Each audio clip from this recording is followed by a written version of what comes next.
Welcome to CharityVillage Connects. I'm your host, Mary Barroll. That's the sound of a hummingbird pollinating our world and making it a better place. The hummingbird is CharityVillage's logo because we strive, like the industrious hummingbird, to make connections across the nonprofit sector and help make positive change. Over this series of podcasts, we'll explore topics that are vital to the nonprofit sector in Canada. Topics like diversity, equity, and inclusion, innovations in fundraising, the gap in female representation in leadership, and many other subjects crucial to the sector. We'll offer insight that will help you make sense of your life as a nonprofit professional, making connections to help navigate challenges and support your organization to deliver on its mission. In this episode, we focus on the impact the pandemic had on mental health in the sector and why nonprofit professionals are uniquely vulnerable. The dictionary defines stress as physical, mental, or emotional strain or tension, and it can easily spiral out of control.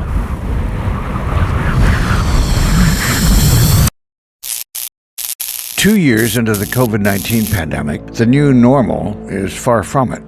Society is facing a mental health crisis unlike anything we've seen. Can it be fixed? We're about to find out. In this episode, we'll hear from experts about burnout, isolation, and depression, and cover potential solutions designed to help and create lasting change. We'll explore how the ongoing pandemic has exacerbated chronic mental health challenges nonprofit professionals face, and how employers can better support their staff by creating psychologically and emotionally healthier workplaces. These issues aren't new, but the pandemic-driven mental health crisis has intensified their impact and made worldwide headlines. Simone Biles withdrawing from team gymnastics event today. I say put mental health first, so it's okay sometimes to even sit out the big competitions to focus on yourself. Tennis star Naomi Osaka has withdrawn from the French Open. When I win, I don't feel happy. And then when I lose, I feel very sad. I think I'm going to take a break from playing for a while. Saginaw Spirit player Terry Trafford committing suicide last March. I suffer without him and it's very painful. Having mental health problems isn't unique and rare, it's actually quite common. And then if you think about that notion of if it's 1 in 2 people by age 40, even if you're not one of the people experiencing it, you're a family member, you're a friend. So it's all around us, and it runs the gamut from moderate to mild anxiety and depression to more serious issues like schizophrenia and bipolar disorder, which of course occur in a much smaller portion of the population. But mental health issues don't target certain people, it's ubiquitous, it's all around us. That was Steve Lurie, former executive director of the Canadian Mental Health Association Toronto branch and recipient of the Order of Canada for Advocacy for Mental Health Support. Now retired, Steve is an adjunct professor at the Faculty of Social Work at the University of Toronto. I think in the mental health sector, the fact that we're talking about large numbers of a population at any one time. I mean, the mental health sector is targeted at people who are suffering mental distress. But I think you also see it in other sectors that the not-for-profit world works in, particularly seniors. A lot of people work in home care and social care, and we know that besides dementia, which becomes a big issue once people reach 85, prior to that, and I remember, 25, 30 years ago, Dr. Marie-France Rivard, who was the expert in psychogeriatric psychiatry, telling me that the big problem for mental health in the elderly was depression. And that's caused by loneliness, loss of partners, loss of social networks, physical health issues that are cropping up. So I think we have to be attuned to the fact that mental health issues, even pre-pandemic, have been with us since time immemorial. And unfortunately, access to mental health services is still problematic across the country, whether it's for employees who are experiencing mental health difficulties or the general public. Obviously, we've seen improvements, but, I have a recording of the late Dr. Claire Hinks, who started CMHA in 1918, and he talks about that this problem of mental health issues or mental illness puts more people in hospital than other physical health disorders. That's still true today. The rate of mental illness is 1.5 times that of cancer and heart disease. So I think what we need to accept is that mental health problems, similar to physical health problems, is part of our overall human makeup. And it doesn't matter what sector you work in, you're going to experience it either in the people you're working with as a helper or your colleagues. And what we need to do is do a much better job. After the pandemic hit Canada in early 2020, it was clear the nonprofit sector was particularly impacted, with the organizations and professionals being uniquely vulnerable. I talked with Renzia Mellis, founder of Integral Workplace Health and a certified psychological health and safety advisor, who views the pandemic as a collective traumatic event and explains the 5 stages we experienced as the pandemic progressed. They're very recognizable in the reactions that we saw with people. So the first part is, we're the anticipation. We've heard some things, maybe there's some rumbling, there's some rumors, and then suddenly it hits, right? There are now more than 118,000 cases. The World Health Organization calls it a pandemic. Pandemic is not a word to use lightly or carelessly. Everybody kicks in with their public health measures. Things are extremely serious right now. Whether they absolutely knew what to do or not was a different piece, but it's there. And now we need to deal with it, and it's a direct threat to us.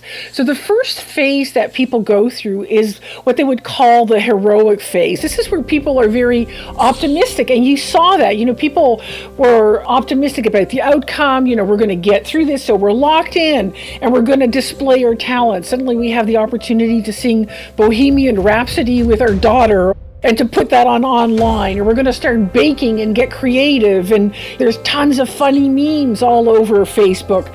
And so that's kind of like the starting point where people are very optimistic about how they're going to deal with this, and it's kind of like weird. And so that's the first phase. And then people kind of go to the next phase, which is the community connection piece. And we saw this also, where suddenly, we're reaching out to people. We're wondering, I wonder how so-and-so is doing. There's all kinds of acts of kindness happening. We're thinking, how's my old neighbor getting their groceries? I need to go and help them. Let me reach out, and again, YouTube and Facebook are such wonderful reflections of these things, where you could see what was happening, where you're seeing all kinds of videos of people involving people that they may never otherwise have contact with in the neighborhood, but they're all dancing in the streets together and doing all these things. So these are like the phases, and these are where people are feeling optimistic and connecting with each other. And then eventually what sets in is kind of like the fatigue, the exhaustion, because we can only do that for so long and hang in and be optimistic. Now things need to kind of start going back. And so now, we're highly aware of the fact that, we're working from home, we don't have to commute, but we're also 24/7 with the family. We're working at the kitchen table with the cat walking in front of the Zoom camera.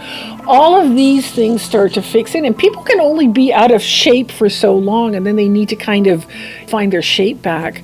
And so that's the next phase, where people kind of slide down into exhaustion and disillusionment and disappointment. And eventually people start to rebuild again. So there's 2 things about that rebuilding phase with COVID. Is one, with the rebuilding, is we start to integrate things, and rather than thinking, it's such a pain to have like the family there the whole time, and yes, it's lovely to see my children growing up, but I would love to have some time to myself. So now people start to make routines, and they start to adjust, and they start to put things in place based on what they're experiencing now. So they start to make that their new normal, and they start to rebuild. But one of the unique challenges of COVID is that we don't really know how to rebuild. When my house is flooded, I know what a house looks like. And so maybe next time I build a house, I'm going to put it on stilts so that I'm not going to be at risk again. But with COVID, we don't really know what that house is going to look like and what we need to do to keep that house safe in the future. And that is, where psychologists are talking about, this is, the biggest experiment in history, psychological, because we don't really know how to rebuild, and that creates a lot of additional anxiety for people. And then, of course, there's also people that get stuck in that middle phase, that disillusionment phase, and continue to be frustrated and wait for things to change. While, we've been in this for 18 months and it's not changing, and we don't really know when it will. Deep into the pandemic, we're experiencing the Great Resignation in the nonprofit sector, with mental health and burnout leading to people exiting their jobs. What's the extent of the problem? If you're working in mental health, obviously you see examples of resilience, but people come to you because they're having problems. And some of those problems are long-term and appear to be intractable. And the recovery journey is never linear. There can be steps forward and then steps back. And so the people who work in mental health, particularly community mental health, need to be quite resilient. They often see people at their worst, and then they have to both give hope and be able to help people in terms of skill building, basic empathy, move forward on their recovery journey. Over time, that can take quite a toll on staff because, again, they're seeing people struggling with difficulty. At the same time that most people working in mental health, and I certainly know this from when I worked at CMHA, that the staff were really, really dedicated, and we often heard from our service users about how incredible the staff were, how they never gave up on people. And so that's a really important feature of working in mental health, that you have to believe in human possibility. But at the same time, if you do it year after year after year, sometimes you can approach burnout. Sometimes you'll experience critical incidents that stay with you. With a long social services career on the front line and in management, Raksha Bayana, now an advocate for the sector, personally understands the frustration of depleted staff and increased need. What had been going on for some years was a sort of erosion of the revenue from various critical sources, and we were busy trying to get more funds. And what happens in that process is that it's kind of an insidious thing. It creeps up, and there's a sense of a mental fog. You're used to supporting staff as a director who are dealing with really very vulnerable people, whether it's abused women or children who have been sexually abused or seniors who are isolated or people with severe mental health and addiction problems. And what happens is you're giving incessantly, and there's a sense of you don't have any more to give. You're depleted. And your productivity goes down. You can't understand. You're trying to do more. So the mental fog, the sense of not being efficient, becomes all pervasive. And it's a really tough spot to be in. Burnout is a chronic problem in the nonprofit sector. But the uncertainty about the pandemic, combined with the increased demands caused by COVID-19, made a perfect storm. Unlike a natural disaster that's fixed in time, such as an earthquake, a hurricane, or a flood, the pandemic has been a continuing phenomenon over a long period. We asked Renzia how that changes the impact on mental health. When we're dealing with a situation like that, we need to deal with stressors and we need to minimize distress. And so the challenge there is that we need to be resilient much longer and do all those things that foster resilience much longer. And in that uncertainty, people are more challenged to find the stability in their own self and in their own environment around what they can and cannot control. So what you can and cannot control has become a lot smaller. And that can be a real challenge for people to refocus on that and to kind of let go of that larger picture that they really can't control. Pamela Paul, policy advisor for the Ontario Nonprofit Network, oversaw a number of surveys conducted by ONN that revealed the extent of the pandemic's impact on the nonprofit labor force, exacerbating pre-existing vulnerabilities in the sector. I would describe the immediate reaction of the sector as chaotic whenever has our total sector, not just across the province, but across the country, had to shut down and move to online in some way. So definitely chaotic, and definitely, I would say pivot was the word of the moment as nonprofits were assessing, okay, what do we shut down? What can we do from home? And what can we not do from home at all? There's a lot of pivoting happening. And that's what I find so interesting about our sector, is that it's so diverse. We have the essential workers in our sector, a lot of those spaces that didn't shut down, childcare, home care, long-term care, personal support workers, shelters, developmental disability services, all of that.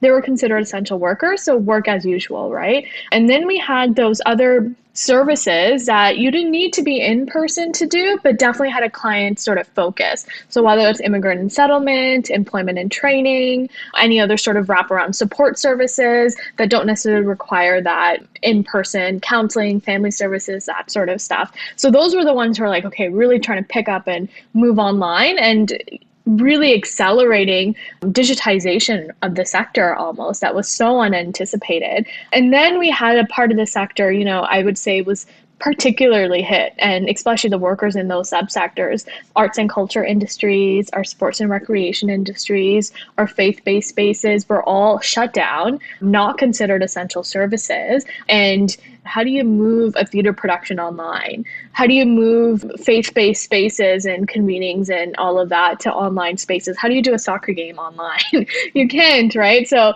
definitely sort of thinking about the sector in those three ways and the labor force in all those three spaces.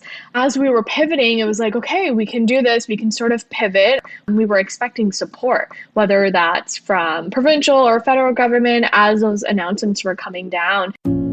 We need to talk about this stuff openly. We need to not pretend that we have to be invincible. I'm a disabled essential worker, and I'm really concerned about the disabled and elderly community right now. I suffered a panic attack and went to the ER, but I still feel very hopeless. It's hard to even think of the future. Canada's extraordinary achievement of high vaccination rates in 2021 has been tempered by the variants of COVID that eclipsed our hopes of an imminent new normal, with the realization the pandemic is here to stay for a while longer. How will the uncertainty about the future impact workers' mental health when facing exhaustion, anxiety, and burnout? According to Statistics Canada, 27% of working adults say they experience a lot or an extreme amount of stress daily.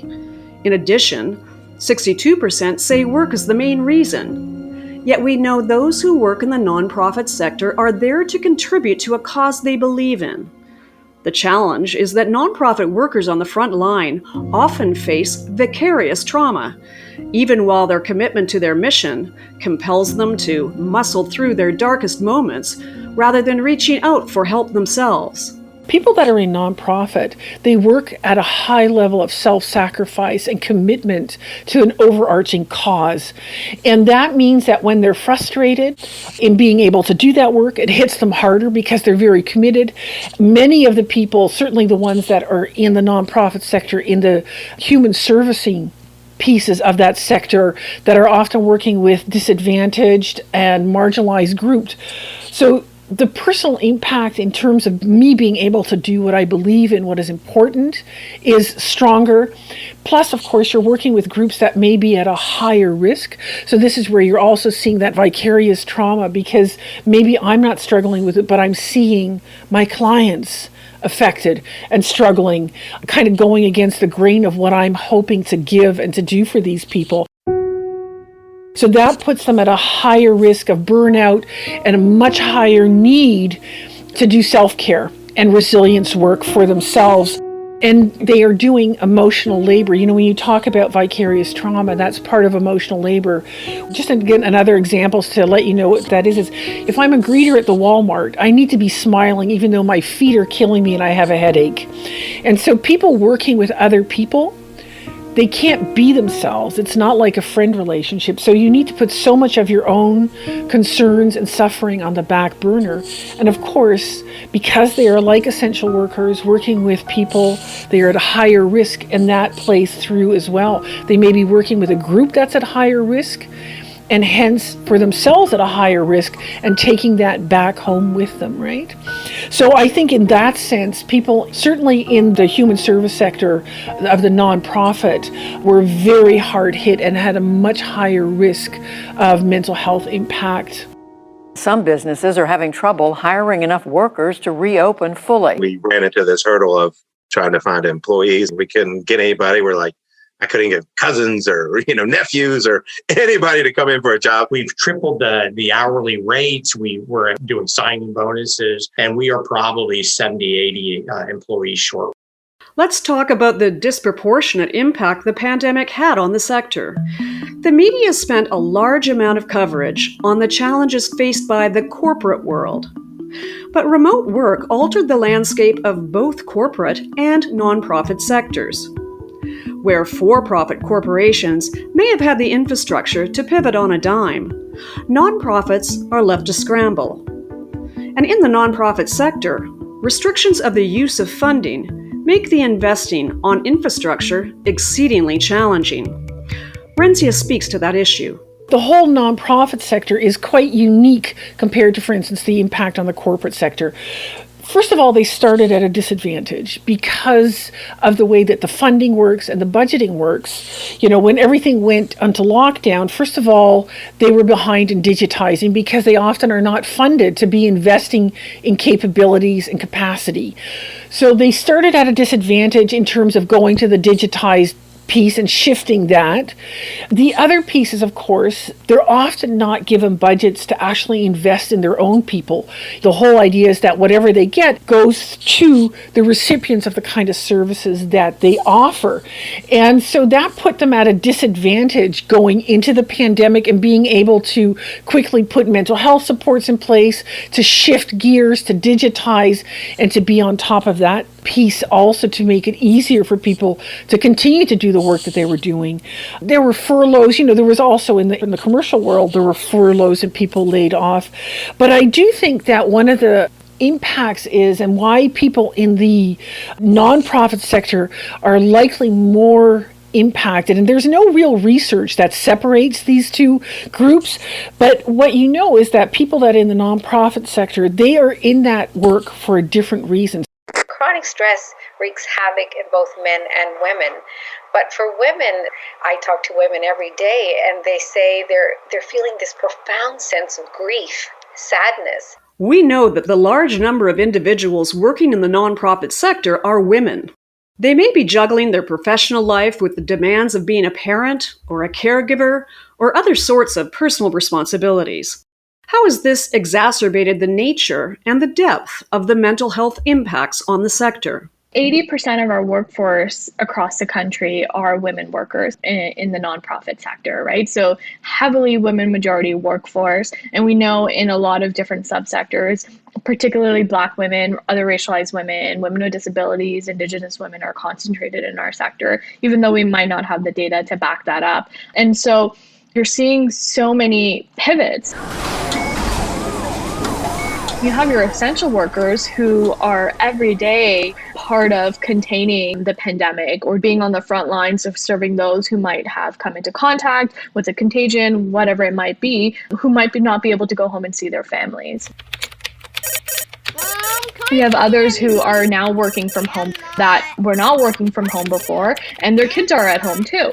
And their partners are maybe at home as well. So, that triple burden that we heard often about is doing your work, doing the household work, and taking care of children. We know numerous studies had come out talking about that impact, particularly on women. And so the mental health impacts, I think, are pretty clear. You get burnt out women, particularly who are taking on a bulk of unpaid caregiving that perhaps they weren't doing before. And organizations or expectations didn't change. That just adds on to that. And whatever happens to our organizations in the sector impacts our workers. Well, it particularly impacts women workers. So if you are declining in revenues, that means lower wages and cuts to jobs, which hurts women. Or if you're not able to pivot online and you need people to come in and schools are closed and daycares are closed, how are women workers going to fare? And actually, we had a bunch of different provincial associations reach out to us about mid last summer saying, if schools don't open and daycares don't open, they're worried about their workers coming back to work because most of them are women who are taking on that caregiving piece.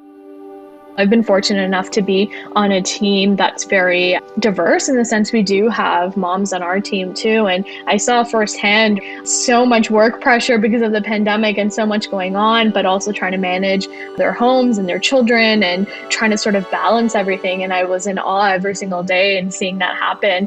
And so I can just imagine, in other organizations seeing that happen. And we're not essential service. We were working from home, which is a different story. But a lot of childcare is in our sector, home care, long-term care workers, personal support workers are all part of our sector. And we saw the devastating impact on them just via the work that they did. Change, pivot, redirect. These are words that have become prevalent in our daily conversations. The issues that stand before us are multiplied for the nonprofits. But there is hope. We're starting to see some long overdue changes. Some positive developments emerged directly from the pandemic, and some supports have been in place for decades, but have been given heightened importance and higher profile as a result of COVID-19. For decades, Raksha has been a fierce advocate for more public awareness of the hard work being done by workers in the social services sector. She's seen how critical public recognition is for people working in the sector to help them survive and thrive, despite the toll on their mental health. My first career was in the nonprofit sector, and when I left and went to the private sector, I was really floored. I couldn't believe the number of awards that existed for practically every industry. And so I guess somewhere in my subconscious that started, and then an opportunity came a few years later when we IPO'd our company and decided to create a foundation, and then it was a no-brainer. The niche that we were going to occupy was the awards for the frontliners sector. Because I'd been there, I knew the incessant demands that were on the sector and the amount of emotional toll that it took on them. So I think the other thing, Mary, honestly, was the undervaluing of the sector. It's sort of like, oh yeah, you work in the social service, so big deal. There was no esteem attached to working in the sector, and this was our small way of trying to, through public ceremonies, we always had public ceremonies with either politicians or influencers being the keynote, in order to increase the esteem and the recognition of the economic contribution and the numbers. 11% of Canada's workforce works in the nonprofit sector, and they contribute almost $200 billion annually. Nobody recognizes that because they're paid so little, but they do so much. Can you tell me what else you learned about the sector and the people who work in it as a result of hosting these awards? There's a lot of surveys that have been done in the for-profit sector on the value of recognition, and I don't think I really understood that until these awards began to happen. And there are many, many stories, and I think the best way is to give you a quote from one of the recipients.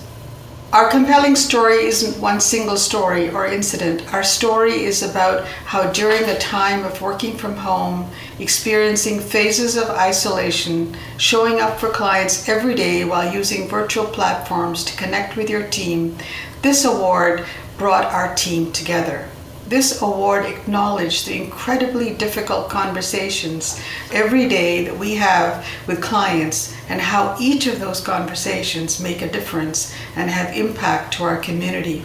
It showed the significance of their efforts and relationships.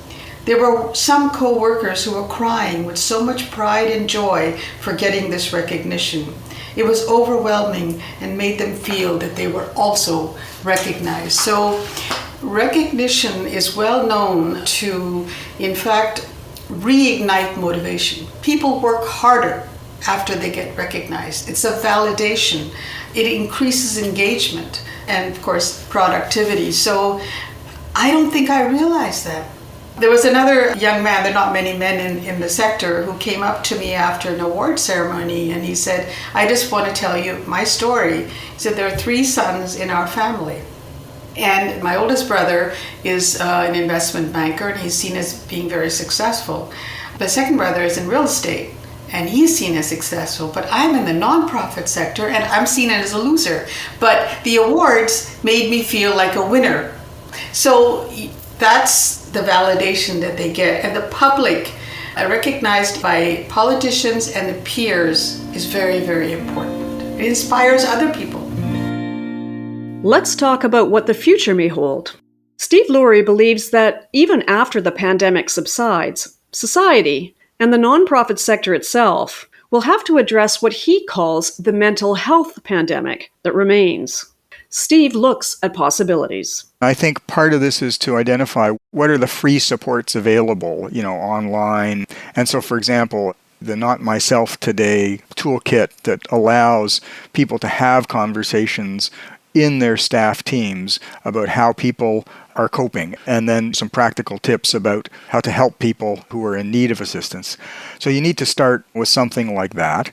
And even if you don't use Not Myself Today, just checking in with your teams on a regular basis about how they're doing. There's a program in Brazil, and Brazil isn't a well-resourced mental health jurisdiction, where they basically bring communities together just to talk about how people are coping. It began with discussions about mental health issues, AIDS, and now it's been COVID. But there's wisdom in groups. So I think part of this would be, if you're a small employer, at least bring your staff together to talk about how are we doing? And how can we help each other? And what more can we do? I think at the same time, as I mentioned earlier, there are locally, certainly in the GTA, and I would assume in many of the larger urban centers across the country, governments in United Way have convened tables to talk about what are the effects of COVID and how do we move forward and what resources can be shared. And so I think small agencies need to identify what are the opportunities in our communities to do better work together. Renzia Mellis believes self-care and wellness practices have to come from the top. Nonprofit leaders have to walk their talk. Well, first of all, listen. They need to listen to people. They need to recognize this. They need to encourage people to do these self-care things and give them permission. Sometimes it's a matter of management giving permission. And, in our other conversations, we've talked about this, Mary, the pivotal role of management and leadership in walking the talk. So, yes, you can tell your frontline workers it's okay to put in some boundaries, to take care of yourself, to take these breaks that you need and that you're actually entitled to actually do these things. But if you're not doing it yourself as management or leadership, it's very hard for people because they will do what you do, not what you say.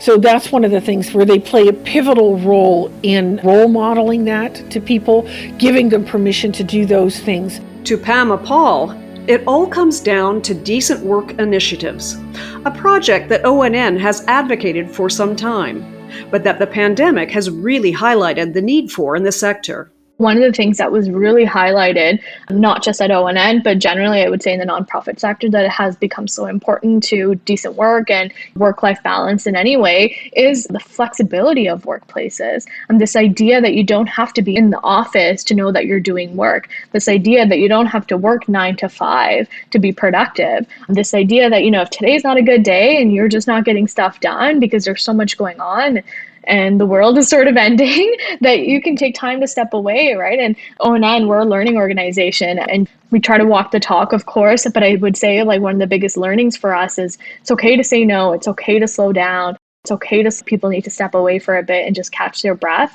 really providing that true essence of work-life balance, because there was definitely no boundary for work and life and personal life when it came to the pandemic. It was all within, whether 500 square feet you live in or 3,000 square feet.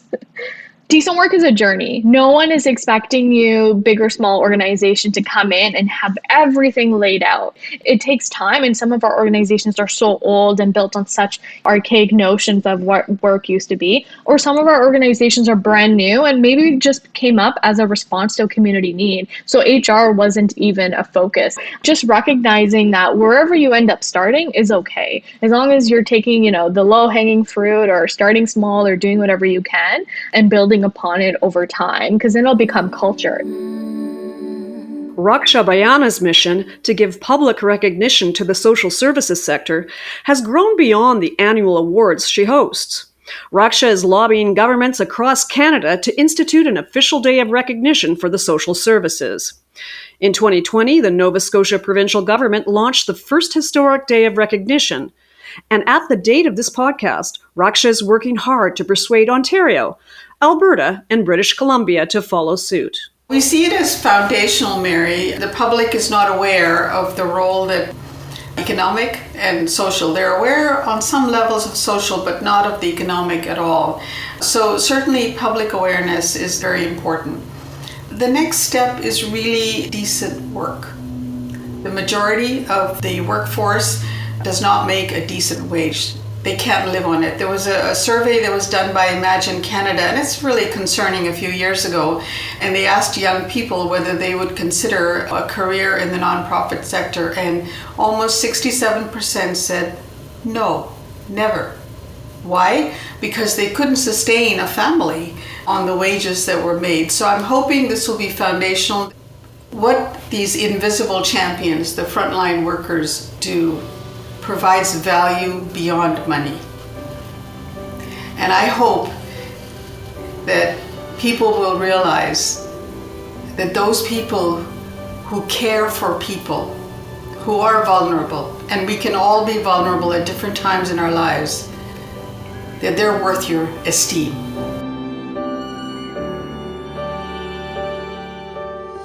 The physical toll of the pandemic is visible. However, the mental toll has been often overlooked. Many nonprofit workers have suffered greatly.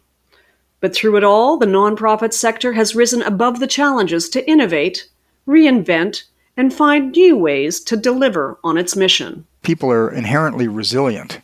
So most people carried on, or in fact did more than they were doing previously. And we saw great innovations in service delivery that weren't restricted to the community mental health sector, but certainly in the meetings I attended, I saw it cross-sector, where, again, moving to online service delivery, increased access for many people.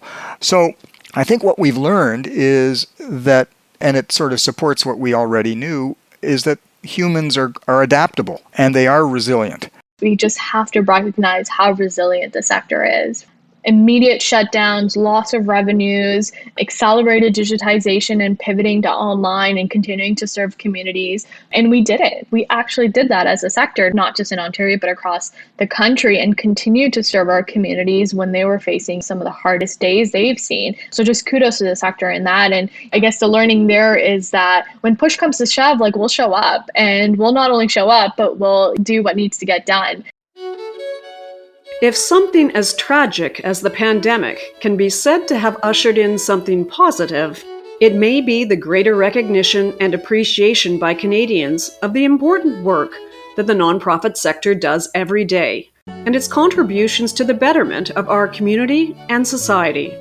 With greater public awareness, change is possible, work is being done, and the human spirit's resilience keeps us hopeful that more solutions can and will be found to make lasting change to improve nonprofit workplaces, allowing organizations across Canada to better deliver on their missions.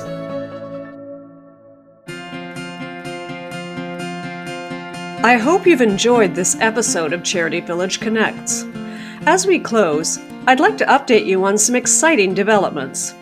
Since we recorded this episode, Raksha was successful in lobbying the Ontario Legislature to unanimously pass Bill 9, an act to create a week of appreciation for the nonprofit sector in perpetuity. I want to thank our guests Raksha Bayana, Renzia Mellis, Pamela Apal, and Stephen Lurie for joining us. Links to mental health resources, materials for creating decent work initiatives in your workplace, and other links to support the official days of recognition across Canada for the sector can be found in the show notes. If you'd like to hear the entire conversations with our guests, please visit CharityVillage.com to watch all the video interviews. Charity Village is proud to be the Canadian source for nonprofit news, employment, funding, HR, and so much more. Please take a moment to check out our website at CharityVillage.com. In our next episode, as we face a new year following the Great Resignation, with a large exodus from the sector and high turnover, we ask whether the nonprofit sector is still seen as a desirable career path for those looking for meaningful work post-COVID. We'll explore whether the sector made any progress over the past year in addressing the burnout epidemic and creating more equitable workplaces, and speak to experts about how to attract and retain talent in the year of Omicron. Join us next time on CharityVillage Connects.